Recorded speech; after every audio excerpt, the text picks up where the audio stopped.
It just is. You have to lean into your child's interests and continue on with the adventure and the storytelling, because one day you're going to be a grown-up and all you're going to talk about is Supreme Court justices. And yes. What fun would that be? Yeah, well, we're going to try to have some fun with it. A storied career, Justice Stephen Breyer, the oldest member of the court, 83 years old, nominated by President Bill Clinton back in 1994, announced yesterday that he would retire, and that was only eclipsed by President Biden reaffirming what he said during his campaign, and that is, if given the opportunity, he would nominate the first black woman to the Supreme Court, and that seems to be the path he's on. Well, and it's interesting because people were calling for him to retire a while back, and it almost felt like he was saying, I'm not going to do it, I'm not going to do it, I'm not going to do it.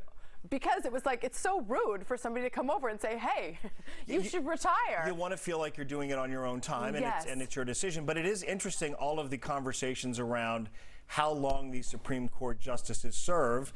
And even Sandra Day O'Connor has said she never believed it was the intention for Supreme Court justices to serve this long, but people are living longer, and retirement age isn't what it used to be. And as a result, you have people who are on the court for upwards of 30 years plus. It is a lifetime appointment. A lifetime appointment. Now, listen, when it comes to passion about your job, it's kind of cool that they found something that they wanted to do until they were 80 years old, 83 years old. It is job security. The only other thing that matches it is maybe a tenured professor at a university. Totally. But I mean, even then, there's a set retirement age. On the Supreme Court, you just kind of go and go. But really, I mean, the focus of this, again, there is a short list of African-American women who have been leaders and people that have been thought about for some time.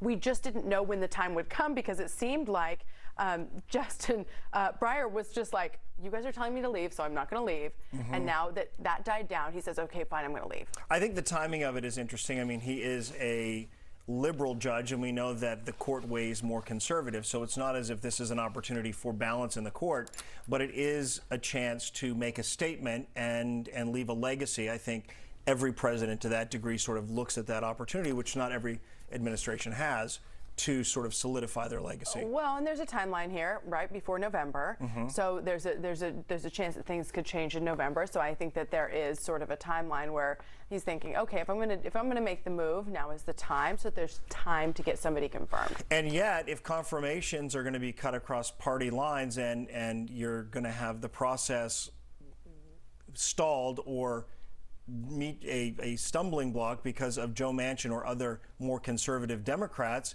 in Congress, there could be a challenge. It's going to be interesting to see, that is for sure, and it's just getting started.